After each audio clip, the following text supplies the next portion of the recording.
Next probability चॅप्टरची exercise 15.1 या व्हिडिओपासून आपण सुरुवात करूया.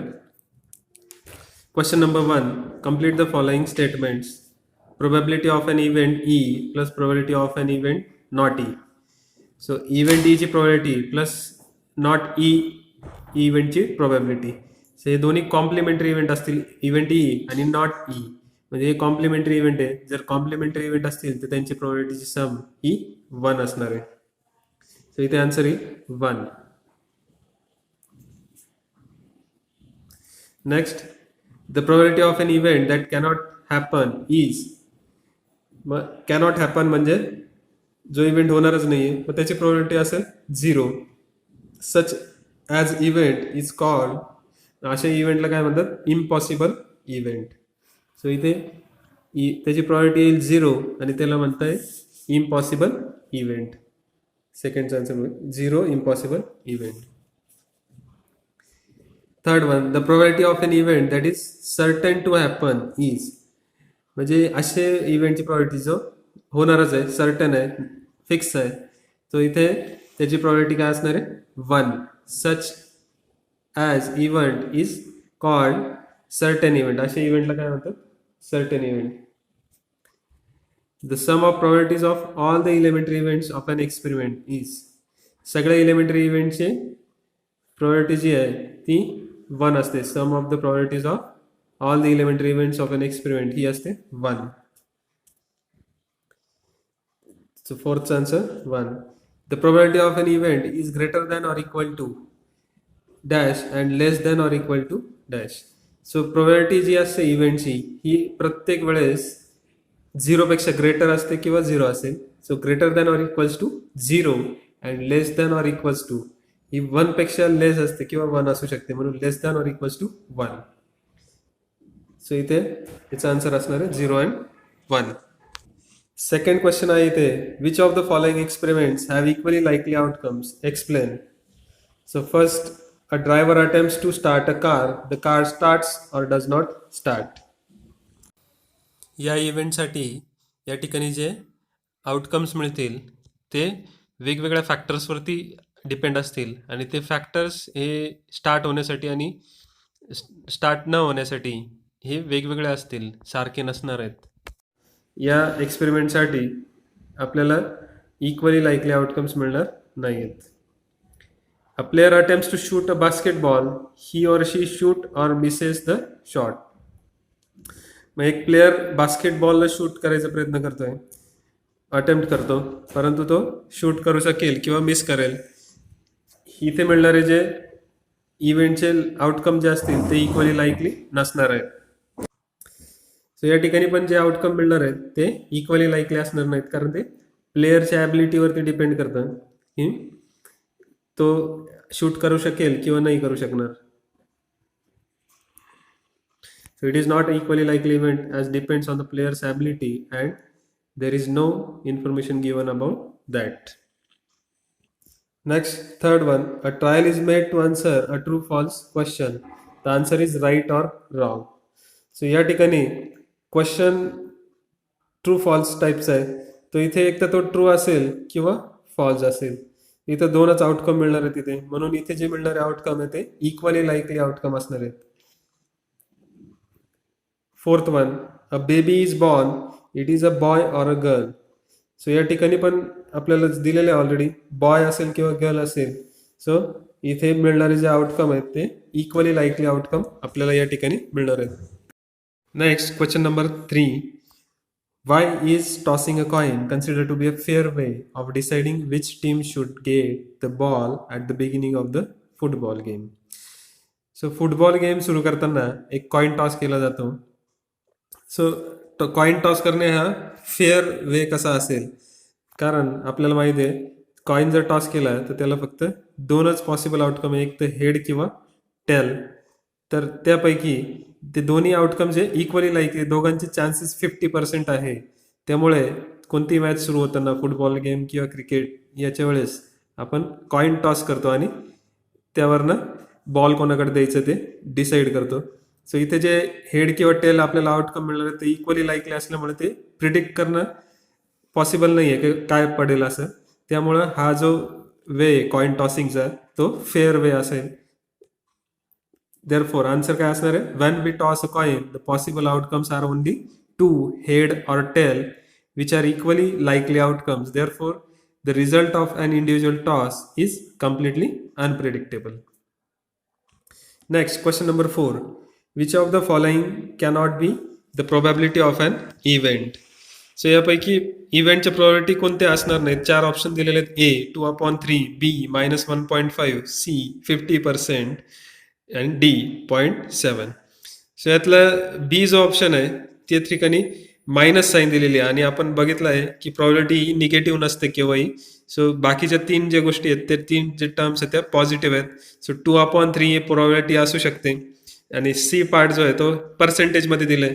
सो ज्या वेळेस आपण प्रोबॅबिलिटी काढतो त्याला 100ने मल्टिप्लाय जर केलं तर त्याचे आपल्या पर्सेंटेज मिळतं. सो याला आपण प्रोबॅबिलिटीमध्ये कन्वर्ट करू शकतो डिवाइड बाय 100 करून. So D 0.7. सो 0.7 ही 0 आणि 1च्या मधली व्हॅल्यू मिळणार आहे आणि 2/3 ची व्हॅल्यू पण 0 आणि 1च्या मधली असणार आहे, इन बिटवीन 0 अँड 1. सो त्यामुळे तिन्ही व्हॅल्यू ज्या आहेत त्या प्रोबॅबिलिटी असू शकतात, परंतु बी ही काय लेस दॅन 0. सो मायनस ही प्रोबॅबिलिटी कधीही नसते कोणत्याही इव्हेंटची, त्यामुळे बी हा ऑप्शन या ठिकाणी करेक्ट आन्सर असणार आहे. कारण आपल्याला विचारलं cannot be the probability of an event. खाली पैकी कोणता ऑप्शन जो आहे ती प्रोबॅबिलिटी असणार नाही, तर बी ऑप्शन हा इथे करेक्ट ऑप्शन इथे असणार आहे. So probability of an event answer असं लिहिणार आहे is always greater than or equals to 0. Also it is always less than or equal to 1. This implies that the probability of an event cannot be negative or greater than 1. Therefore, out of these alternatives, -1.5 cannot be a probability of an event. Hence, B is the correct option. Next, example number 5. If probability of E is 0.05, what is the probability of not E? So probability of E दिलेली आहे 0.05 आणि probability of not E काढायची. Not E म्हणजेच complementary event, ईचा complement. So ज्या वेळेस आपण complementary इव्हेंटची प्रोबॅबिलिटी काढतो, सो 1 मधून दिलेले इव्हेंटची प्रोबॅबिलिटी जर मायनस केली तर आपल्याला कॉम्प्लिमेंटरी इव्हेंटची प्रोबॅबिलिटी मिळत असते. सो इथे लिहावं लागेल probability of E equals to 1 minus probability of E. Probability of E complement is equals to 1 minus 0.05. So that is 0.95. So probability of complement याचा फॉर्म्युला असणार आहे 1 मायनस प्रोबॅबिलिटी ऑफ ई. हा use करून आपण not E म्हणजेच complementary इव्हेंटचा probability आपण calculate केलेली आहे. Therefore the probability of not E is 0.95. Next question number 6. A bag contains lemon flavour candies only. Malini takes out one candy without looking into the bag. What is the probability that she takes out? First one, an orange flavor candy. Second one, a lemon flavor candy. So bag मध्ये lemon फ्लेवरच्या candies आहे फक्त आणि Malini takes out 1 candy without looking into bag. बॅगमध्ये न बघता तिने candy काढलेली आहे आणि प्रोबॅबिलिटी फाइंड करायची आपल्याला. Probability that she takes out an orange flavour candy. So orange फ्लेवरची कॅन्डी नाहीच आहे म्हणजे हा पॉसिबल इव्हेंट नाही आहे, जो इम्पॉसिबल इव्हेंट आहे. त्याच्या फेवरमध्ये आउटकम किती असतील तर 0. सो बघूया आपण काय लिहायचं ते. So a bag contains lemon flavour candies only. It does not contain an orange flavour candies. This implies that every time she will take out only lemon flavour candies. Therefore event that Malini will take out an orange flavour candy is an impossible event. Therefore probability of an orange flavour candy event is 0. Second event आहे a lemon flavour candy. मग lemon flavour candy सर्व ज्या आहेत candy बॅगमध्ये ते lemon फ्लेवरच आहे, म्हणजेच हा सर्टेन इव्हेंट होणार आहे. म्हणजे कोणतीही कॅन्डी काढली तर ती लेमन फ्लेवरच या ठिकाणी मिळणार आहे. So as a bag has a lemon flavour candies, Malini will take out only lemon flavour candies. Therefore event that Malini will take out a lemon flavour candy is a sure event. So हा event जो आहे तो sure असेल. So probability of a lemon flavour candy is 1. का? कारण favourable outcome किती असणार आहे? सगळेच आउटकम फेवरेबल आहेत. सो फेवरेबल आउटकम आणि टोटल आउटकम हे सेम आहेत. सो न्यूमरेटरचा नंबर आणि डिनॉमिनेटरचा नंबर सेम असणार आहे. सो न्यूमरेटर अपॉन डिनॉमिनेटर जर सेम असेल तर रेशो मिळेल 1. So therefore probability of a lemon flavour candy येणार आहे 1. Next, question number 7. It is given that in a group of 3 students, the probability of 2 students not having the same birthday as 0.992. What is the probability that the 2 students have the same birthday? Answer. Probability that 2 students are not having same birthday. Probability of E complement is equals to 0.992.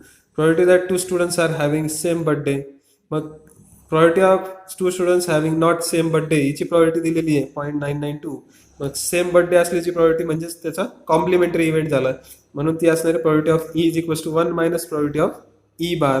कारण आपण probability of having 2 students not having same birthday, probability that 2 students are not having same birthday ची इव्हेंटला आपण E complement म्हटलेलं आहे, म्हणून त्याचा complement लिहिताना आपण इथे फक्त ई घेणार आहे. So probability of 2 students are having same birthday हा इव्हेंट असणार आहे ई, म्हणून probability of E is equals to 1 minus probability of E complement मिळणार आहे.